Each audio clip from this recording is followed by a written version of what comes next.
Move the World is partnering with the Readiness Lab, the home for podcasts, webinars, and training in the field of emergency and disaster services. I'm George Siegel, and this is the Move the World podcast. Every week, we feature interviews with people dedicated to making the world a better place.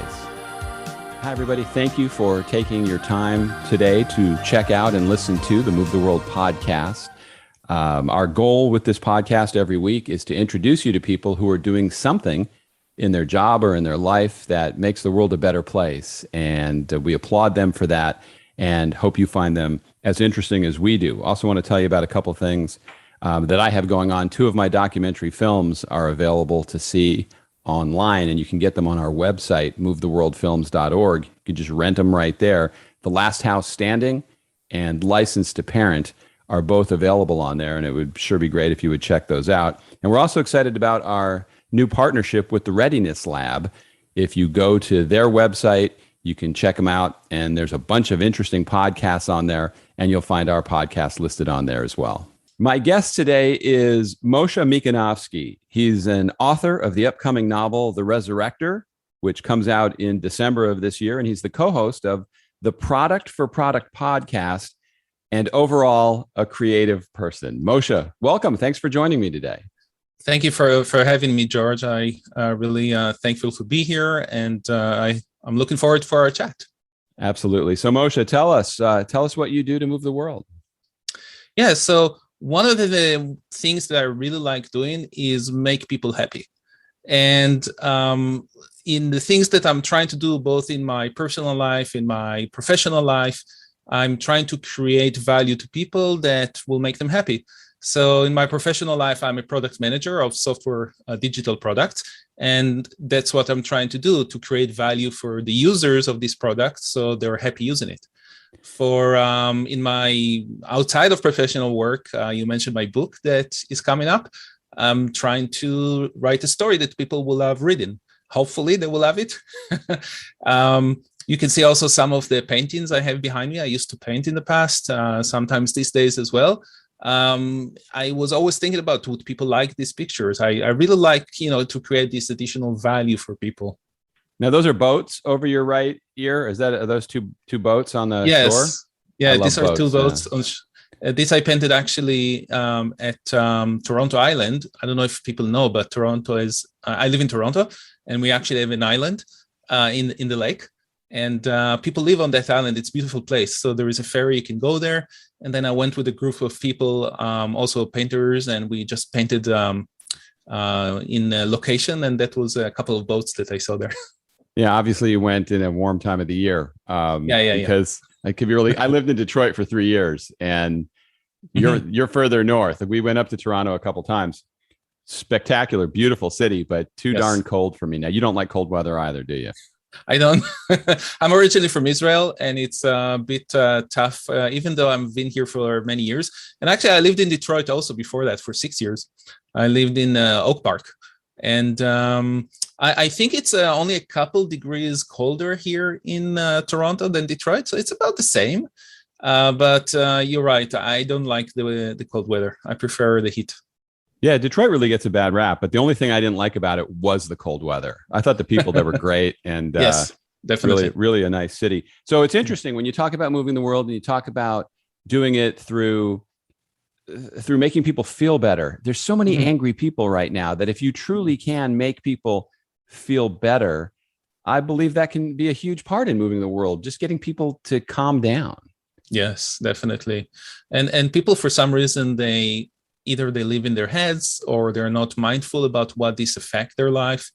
And it's definitely one of those things that I see. I do see also more and more people are trying to make that change, so people will not be that angry all the time. So it's definitely, if you can find venues for become more content with yourself and happier, then I'm all there to help with that.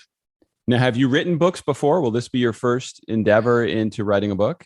That will be my first. I actually wrote this book 8 years ago, so it's been a very long process.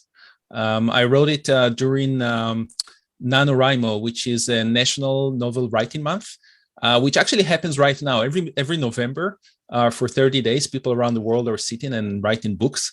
And I decided 8 years ago, my daughter, actually, she wanted to do that with some friends. She had an idea for a story and she said, I'm going to write it this year. And I'm like, okay, I'm going to do it with you. So we did that. And at the end of the month, I had a story in my hand. And that was a story of the Resurrector, which is the book that I'm publishing. It took me a very long time to revise it and learn how to actually write, because I didn't really know what I was doing back then. So I took classes at the University of Toronto for creative writing, and I wrote several versions of it, and I got feedback from my professors and from my co-students and also some beta readers. And finally, I got a publisher recently. It's a hybrid publishing. It's called the New Degree Press, and I'm going to publish it with them. And since then, I wrote actually a few other books also through NaNoWriMo. I have a bit more stories in my back drawer to work on next. Now, that's great that you did that. My dipping my toes in the water with writing books was children's books. And I didn't have a lot. I mean, I thought the books were good, but I didn't have a lot of success with it in terms of people actually buying it. But it was fun. But this is somewhat more complicated. Your story, a stranger arrives and gives the father a second chance to see his dead son. Yes. Where'd that come from? So in the Jewish prayers, there is a verse about God resurrecting the dead in the future. And every time that I pass through this verse, I had this nugget of idea: what if it's not in the future and it's not God, but a person that can do that? He has this power to, bring someone from the dead. So that was really the nugget of idea that I sat down in November 2013 but then I had to come up with a story. So I knew that it's easier to write what you know. So I based it in a family in Israel, where I'm from, in the same city where I'm from, with the same background of my family. The story is completely fictional, but it helped me visualize a lot of these things. And then from that point on, I knew that I wanted to be like this family that lost someone, and then this person a stranger comes in and resurrect the dead for one of the family members. And the story just erupted like throughout that month. I didn't have it in my head. I didn't plan on it, but it just came to be. Now, what's it like with the setting in Israel? I know a lot of people that I know have been there, and they love the experience of having traveled there. In my mind, I always picture it like you have to sneak around because people are trying to shoot you all the time, which is probably kind of ignorant on my part, because I hear it's actually probably safer than most other places. Yeah, definitely. It's not what you see in the news, and it's like any other country that you live in. When you just hear about the news, you think, oh, it's this. You have very stereotypes about it, but it's definitely farther from that. It's quite safe to travel over there. With COVID and whatever, it's a different story altogether. But they also went forward with all the vaccines, like ahead of everyone. So things are really moving fast over there from that perspective. But security-wise, there are lots of very safe places to travel over there. And if you know where you are, you know where you're going, you go with someone that knows, it's usually not a problem at all. Yeah, I don't think I could sit on a plane that long, though. Maybe I always get the middle seat. So do you believe in life after death? It's a very good question, which I always contemplate. I do and I don't. So on one hand, I want to believe that there is something going on after, and I also believe that there is some energy between people and between us all, connecting us somehow together. On another level, I'm also, I'm living these two stories, and that's why I'm telling a story, and it's only a story, it's fiction. And I'm also trying to be realistic about what are the things that I can actually see and put my hands on. So, there is no scientific method to prove it. So it's very hard to believe in it, but it's still an open question that I think every day the answer is maybe a bit different. Yeah, that's. I mean, it would be nice to know. It's like if somebody could just come back and let us know that everything's okay. Exactly. Doesn't work Exactly. out that way though. Mhm. So, when the book comes out, you're going to be doing a lot of publicity for it. You got to. What's the plan for getting it out there in front of people? Yeah, so I'm planning a lot of things with my publisher. Some of them are going to be like um, different type of marketing materials on social media, on my websites, like articles around the topics of the book, just to shed a bit more light about it. I'm also planning to connect with, hopefully, with a lot of book clubs around the world. One of the things I like about reading books is to learn about cultures of other countries, and this is one of those opportunities for people to actually learn about Jewish culture and Israeli culture in a very specific way. So I hope also book clubs will be interested in that. So that's one of the ways I will try to do that. Appearing on a podcast like yours, and again, thank you for that opportunity, and also applying for some awards. So hopefully, I will be able to get a couple of them, which should help with that marketing efforts as well. Now, I also read where in your painting and in your writing, it's important to you to bring Jewish heritage to your creative endeavors. Why? What's the importance of that for you? I think that it's a twofold thing, and it's a bit more these days. One thing is about just, this is me. This is who I am. This is my personality. That's where I'm coming from. The symbolism that are coming from that specific background. So it's just natural to me to bring it out there, and it's something that I'm authentic about. And then the second thing, in the last year, there was more and more issues with anti-Semitism around the world and stuff like that. So I think that through art, through visual art or storytelling, it's it's a great way for people to learn about diversity and about other cultures and see that we're just the same as everyone else. We might have different traditions, we might have different symbols, but at the end of the day, we're all human. So that's also the other importance for me. Now, you're also, I mean, being in Toronto. Okay, well, I can say you had three different angles coming at you with COVID. You're close to the United States, so you see how they're handling it. You see how Canada's handling it, and you probably know a lot of people over in Israel and see how they're handling it. What's your impression of how the whole thing Oh my has God. gone? It's a very debatable thing. I think that one of the I watch a lot of news from Israel because we can watch them over here, and people Israel is really big on news. Like they love the news. They're talking all the time about stuff. And then of course I have the family. All my family lives there, so the restrictions of going over to travel. We missed a couple of bar mitzvahs in the last year in the family. Because we couldn't travel over there to join them. So it's definitely, I think that I love how they are pushing forward, in Israel to do things, but and get the vaccine fast and have everyone vaccinated and all of that stuff. But on the other end, there is also, people are impatient about things, so they travel even with the restrictions. They travel even with not vaccinated, and I'm like, be a bit more, patient about these things. Let things die down, and I think that sometimes because of people impatience in some areas, this COVID doesn't really die down as sooner as it should be. Yeah, has the vaccine been effective over there? You think? I know a large percentage of the population was vaccinated, but then I read some articles that say they've had a lot of breakthrough infections and everything. How have you heard it really is going over there? So from what I've seen is that they actually did like 3 weeks in between, like the recommendations of the different like Pfizer and Moderna. And in Canada, actually, they postponed it. In the beginning, we were supposed to get it only 6 months in between, or 5 months, or something like that, because they didn't believe the recommendations, and they said that usually in different vaccinations you have to wait longer. And eventually, because of the different waves that happen here in Canada, they actually reduced the time. So we got it faster than that, but there was, I think, like 3 months between the two vaccinations that we got.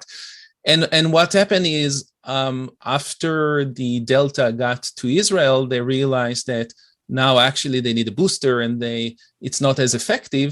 And they did see that if you do it a longer time in between the shots, it's more effective. So what I've heard is that now they approved the vaccination for kids in Israel. It just happened last week, and they are going to do longer time between the two shots over there. So they're learning, and they're looking at other places, what happened and what works and what not. But in general, it becomes a headache for everyone.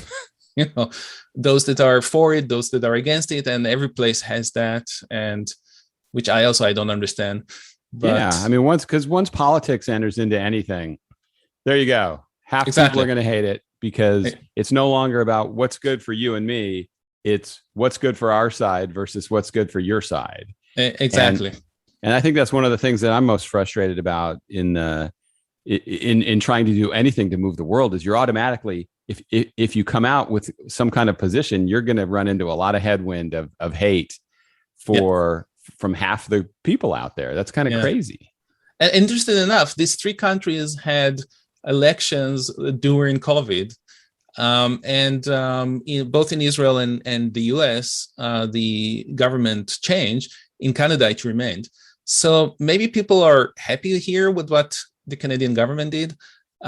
Maybe we're still Canadians in a way that, things are fine, then let's not just change it. Do you ever think of moving south to warmer weather? I mean, I'm down in Florida, and it rarely freezes down here. Well, I would love to have warmer weather, but my dream is to live in Italy one day. So maybe over there. Yeah. Oh, I love Italy. It's funny. It went down to under 70 the other day here, and my daughter was wearing a jacket all bundled up. And I said, "What's the matter? What are you, cold?" And she goes, "Dad, this isn't why I moved to Florida." And it's funny. We went with the kids when they were younger. We went to Disney World, and one day, and we went during Christmas break, and one day it was 0 degrees, like 30 something. I think it's 0 Celsius. Yeah. In Orlando. About 32. And people went nuts over there. They didn't understand what's going on. People were not ready for it, of course. We had our coats from Toronto, so we just wore them. We didn't have any issue. But people, they bought all the jackets they could find in the Disney stores, and you know how expensive those are. Or they wrapped themselves with blankets and towels and stuff like that. But that was really crazy. I mean, and for us also, it was a bit weird, because you go on vacation to Florida to be in the warm weather, not to bring the cold weather with you. Yeah, I remember days, though, in Detroit when it would warm up above below 0, and we would be wearing T-shirts, because it's all relative to what you came from. People go in the ocean down here in the winter. Floridians aren't going to do that. It's too cold. Yeah, absolutely. I know it's all perspective in terms of cold weather, and I would assume not deal with it. So if you had to give advice to people in terms of they have an idea like you did, you wrote a book, or your goal is to make people happy, what would you tell people who have something that they think might be creative or could benefit people, but they're just not doing anything with it? Well, first of all, try and do it. That's the first thing. But I know that it's easier said than done. What I've seen with people are saying is that they're not creative enough. So they don't know where to find this creativity. And creativity, I think what blocks people is they think if they don't know how to draw or how to paint, they're not creative. But that's not what creativity is all about. So first of all, be mindful about the fact that creativity is not that, but creativity is about finding different ways to do things, and sometimes to create something from nothing, or to create something that wasn't there before. And people can, if they have an idea, then that's, they are already creative. So it's about ways to, to find time to do it. Sometimes people will say, I don't have the time to do it. So I wrote my book, many of the paragraphs of the books or pages of the books, I actually wrote on the subway on my phone while I was commuting to work, because that was the only time I had. So you can sometimes just find, the time, even if you think you don't have it. And then when you have something down, don't think that, because it's not perfect, I can't do anything with it. But learn a bit more about, what will help you to make it better. Learn from others, take courses like I did.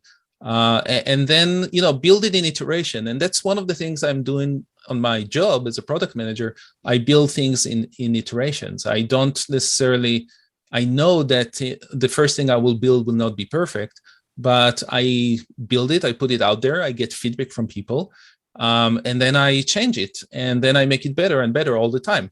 If you think about, products out there, if you're using Microsoft Word or if you're using Google, documents, the first version that you used a while ago doesn't look at all the same way as it is today, because these things are improving all the time. So the same way, the last thing we produce is not necessarily the best thing, but it doesn't mean that we cannot make better. Yeah, and I always tell people too, though, at some point you have to call it good. It's like if I make a film or write a blog or something, I can make it better every day and keep chipping at it and chipping at it and chipping at it. And sometimes that becomes a thing where you just never finish it. It's finishing disease. Yeah. So at some point you have to call it good, but you're right. You got to at least start doing it. Yeah. Mm-hmm. That's the first step right there. Well, listen, Moshe Mikanovsky, the book is called The Resurrector. And I'm looking forward to reading it. I can't wait till it comes out. I think it'll be really interesting. Thank you very much. Yeah, I'm also really excited. This is a very interesting process that I've gone through to actually publish it.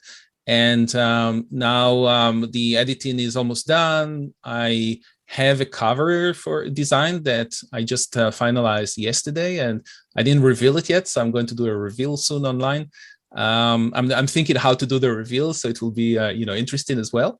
But this is really interesting and cool and exciting. And I'm sure the minute that I hold the book in my hand, this will be over. I'll be overwhelmed with that. I'm sure it's going to be an exciting feeling for you, and I wish you much success with it. Thanks for coming on. Thank you very much, and I appreciate the time here. And thank you for having me. It was really a pleasure, George. Thank you for joining me today on the Move the World podcast. Once again, if you have a chance, stop by my website, movetheworldfilms.org, and you can check out the documentary films that I made and also see other episodes of this podcast. Thanks again for listening. We'll see you next time.